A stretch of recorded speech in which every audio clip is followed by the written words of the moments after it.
Frost, get lost, get lost. Little Jack Frost, get lost. You know you don't do a thing but put the bite on my toes. Freeze up the ground and take the bloom from the rose. Oh, little Jack Frost, go away, go away. And don't you come back another day. There's lots of cold feet, all the lovers complain. You turned up the heat down on Lover's Lane. The bench in the park is all alone in the dark.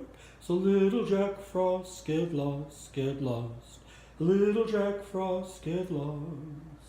So little Jack Frost, get lost, get lost.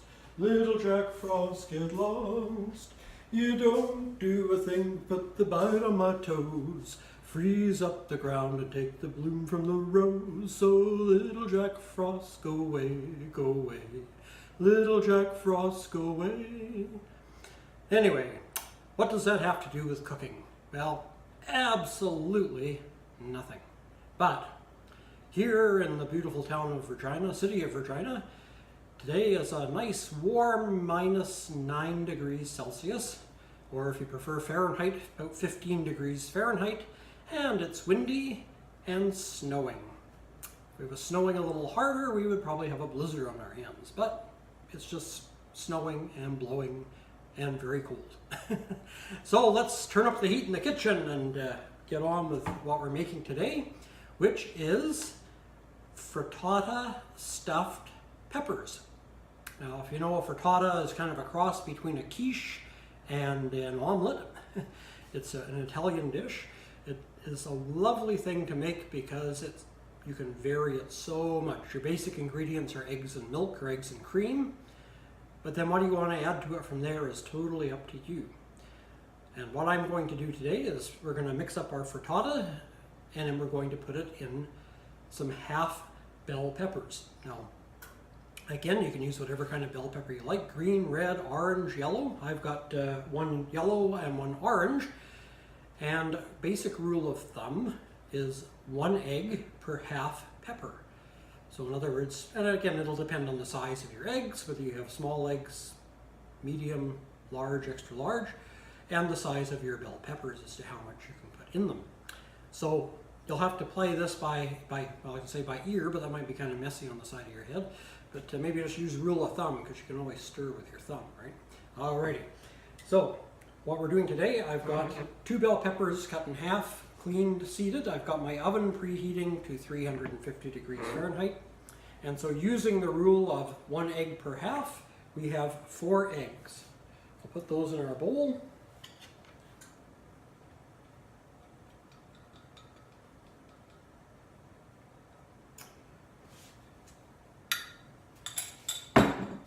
And to that we are going to add 1/3 cup of milk.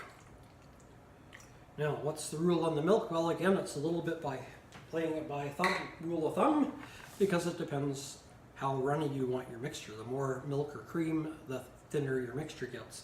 I'm using 1/3 cup. I find that's about right with 4 eggs. So if you're using 8 eggs, go with 2/3 cup. Again, you can kind of adjust. If you're not sure, then just beat your eggs and then start slowly adding your milk until you get a consistency that you're happy with. Okay, so what am I going to put in my frittatas today? Well, I am going to put in some onion. So I've got about 1/3 cup of onion here. Diced onion chopped up. And again, like I say, you can add whatever ingredients you want. This is totally up to you kind of thing. It's something you can do even for a brunch and let people make their own frittata. Just put the bowl out and give them put the ingredients out smorgasbord style. They can make up their stuff, and then once they're ready, they put it in their half of the pepper and you bake them for them. And I have 1/3 cup of bacon bits. Now, you can buy fake bacon bits, but I believe in using the real thing. And no, do not, you can use that turkey strip breakfast product. But I agree with another fellow view of mine, you can't call it turkey bacon. Because if you look up the definition of bacon, bacon is made from pork.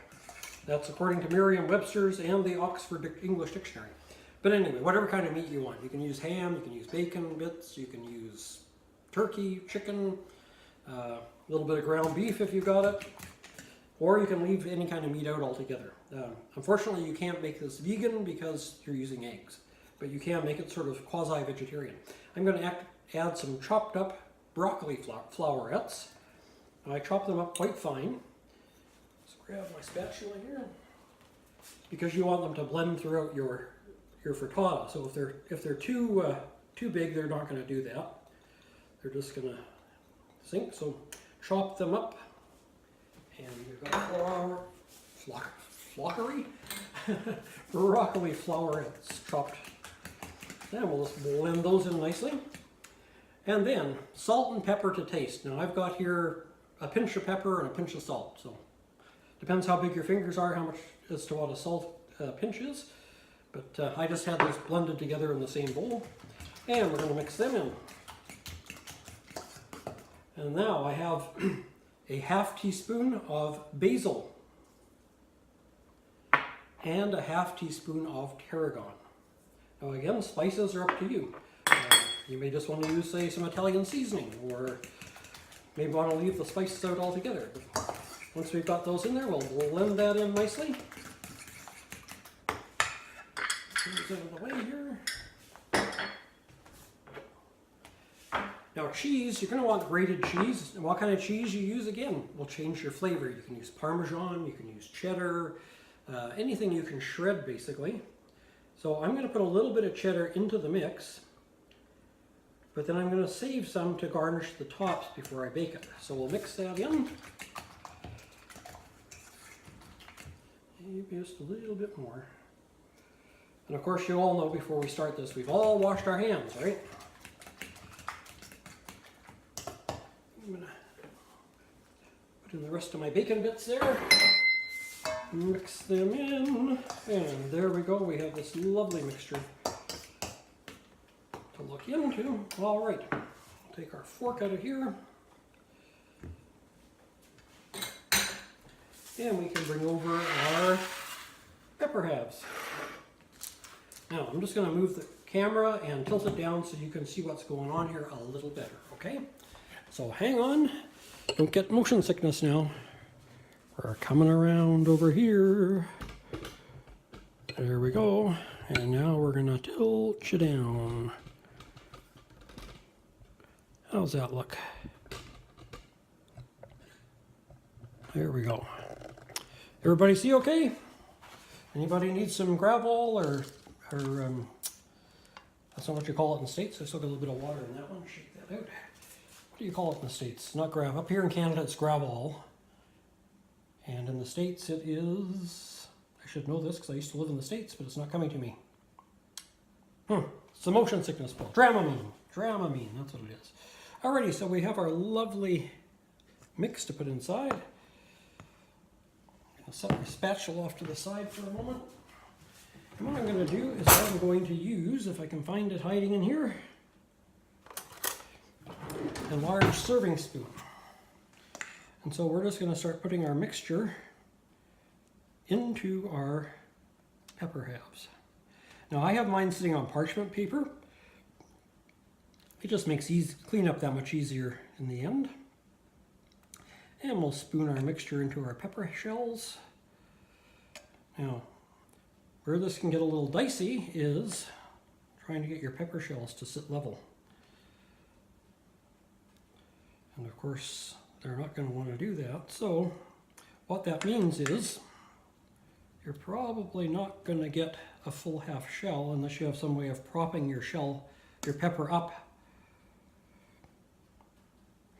So I've got one leaking on me right here. That's okay, because I'll just use the pepper shell next to them to hold them up. We'll do the same one here. This one's, two of them aren't too bad and two of them are a bit dicey there. Okay, now I've got a fair bit of extra mixture here. These peppers were kind of small.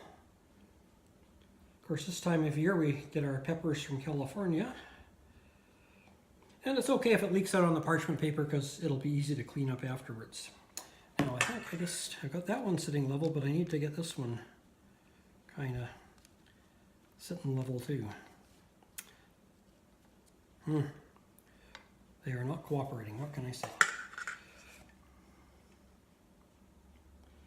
Alrighty, I actually have enough here. I probably could have done another pepper, or another half pepper anyway. But there's our ingredients. Now with a little bit that's left, what I'm going to do is I'm going to take my trusty little oven-proof bowl that I have here, and I will put it in there, and we'll have a mini frittata.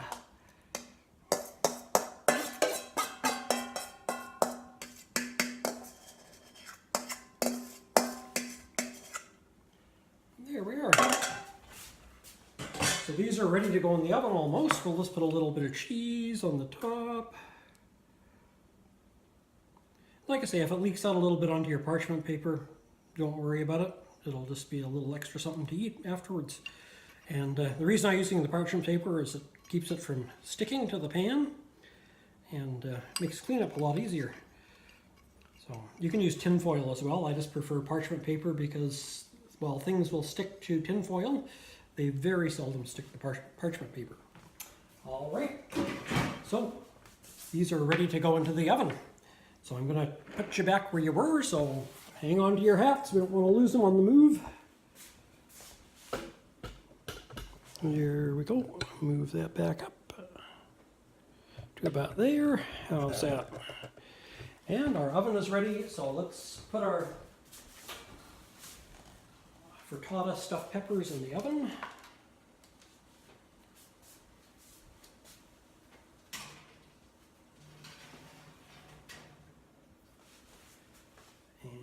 Little bowl in here on the side. Yeah, I think I'll set that actually on the parchment. There we go. So as you can see, they're in the oven, ready to go. And we are going to bake those for 55 minutes. Whoops, what did I do? 350, start, that's good. And we want to go timer. There we go, that's what I forgot to do. I forgot to tell that I was setting the timer. And it's off to the races for 55 minutes. And so I think I'll go outside and build a snowman. No, I'm just kidding. Not quite enough snow for that yet, but we're getting there. So, got 55 minutes of the frittata in the pepper in the oven, and we will be back when they're done to have a look at our finished product. Alrighty. Oh, whoops, I have to get down here. I got the camera at the wrong angle. Well, an hour, 55 minutes is pretty much passed, and our frittata stuffed bell peppers should be ready to come out of the oven.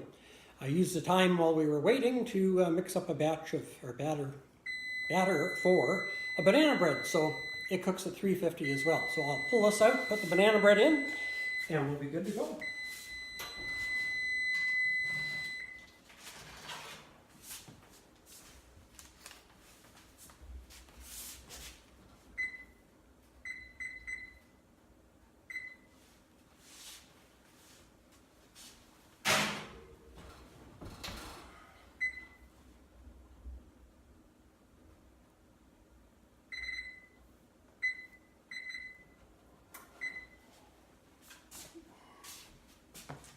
All right.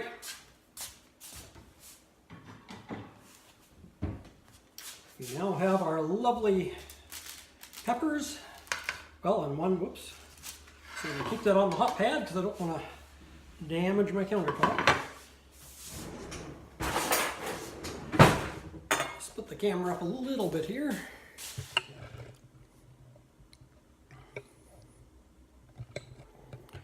There we go. So these are now ready to serve. As you can see, I've got the one in the little bowl. It's good to go. And then, as I told you that some of it was leaking out, you can see I've got a little bit of frittata kind of around the sides there, but that's okay. We'll see if we can just slide that off of the parchment paper there, right onto the plate.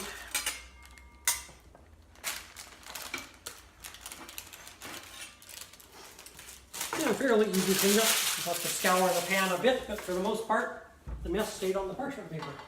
And we had very little loss. So there we are, a very simple meal you can make. And like I say, you can use whatever color bell pepper you prefer, whatever type of ingredients you want, as long as you're using the milk and the cream, or sorry, the eggs or the milk and cream. That's your basic frittata mix. It's basically an omelet type mix. If you're just making a regular frittata, take either an oven-proof frying pan or Pyrex dish, say a 9x9 Pyrex or 8x8 Pyrex. You can mix up your frittata in that, grease your dish beforehand, put your frittata mix in that and bake it in there for 55 minutes if you don't want to do it in pepper halves. But there we have it, a simple meal. Should satisfy most people's appetites, I would think. Let's just let you take a close-up look at it. We'll tilt the camera down there, and there it is. What do you think? I'm hungry now, so I think I'm going to have my lunch. There we go. Hope you've enjoyed today's video, and tune in on Friday for our shout-outs and Groaner of the Week. Take care, everybody. Stay safe. God bless.